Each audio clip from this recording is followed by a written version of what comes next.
also have some unreleased aggression. This is a wonderful cocktail to go around it.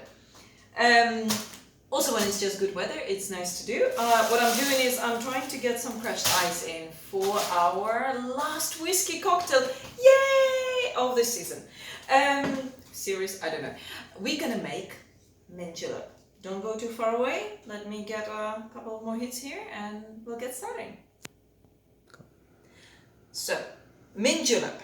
It's one of those cocktails that are so strongly associated with one location, and that being Louisville, Kentucky.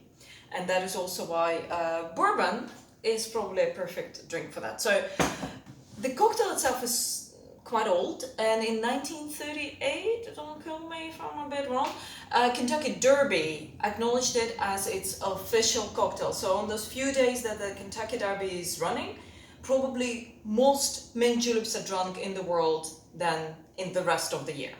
I never tried it before. It's kind of a very special cocktail, I guess, that I haven't been to Kentucky. But we're gonna make it nevertheless. It's summer is coming, so let's do that. So what do you need for that is mint.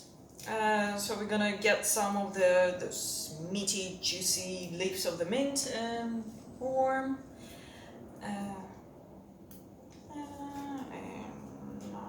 Don't be stingy. I'm just getting like the big leaves of some sticks.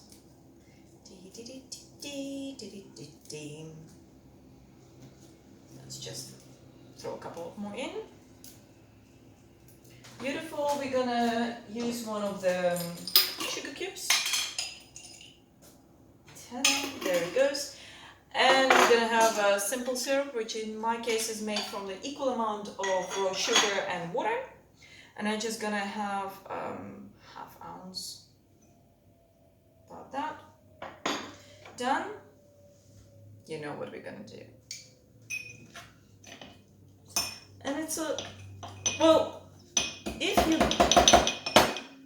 this is an aggressive cocktail. Normally, I guess if you're in Kentucky, it's made in a very special glass, which is silver stuff. Sweet. I don't have that, so we're just making it in a regular highball. So you don't want to over crush it, but you do want the mint leaves to release a bit of the oils that they have. It starts to, it smells really nice and minty. It actually really, really smells nice. You take the whiskey. Because it's a Kentucky cocktail, bourbon is very appropriate, but I mean, whatever you have. If it's right, it's right. I'm gonna put about 2 ounces that goes in. And from what I've heard, Kentucky can be super hot, and that's where I guess the crushed ice comes in. So we have here, and of course you would have a bit of a thing. You fill in your glass with the crushed ice, and this is a handmade crushed ice, so you know, it's a bit uneven in the way it is. And you throw it around, because why not, it's really hot. You take your spoon, so you get it in, and you try to, come on. Yeah. So you try to get the ice a bit down, you chill the surface, you mix things a little bit.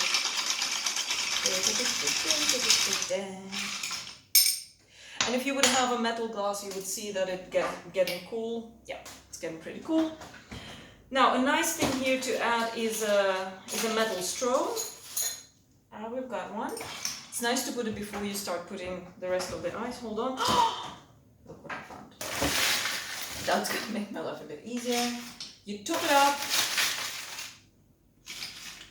with your crushed ice. You pick some pretty mint, you decorate with that, come on, get in, yay. And last nice touch. Originally it calls for Jamaican rum, but I have here a beautiful añejo from 7 years from Panama, which is also very rich taste. We don't need that much, just need a little bit, maybe like just a tiny dash to put on top. Let's close that. And there we go, the Kentucky Derby that should be very refreshing. Let's try this.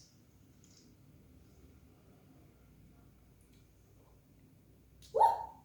It's very nice with the metal straw because the metal is actually conducting the cold really nicely, and what you get is quite a rich taste of whiskey with mint, with a bit of sugar. I can imagine if you drink that for a couple of days, your day is gonna be kind of fun. Enjoy this. This has been our last whiskey cocktail. I think the next video I'm gonna make is to tell you about all the ingredients I needed for whiskey, but after that, we go to gin. And you know what we're not gonna make? Gin tonics, but we're still gonna make so many nice gin cocktails. So stay tuned, subscribe, like, do whatever people do. But above all, enjoy, have fun, mix some stuff, and have fun.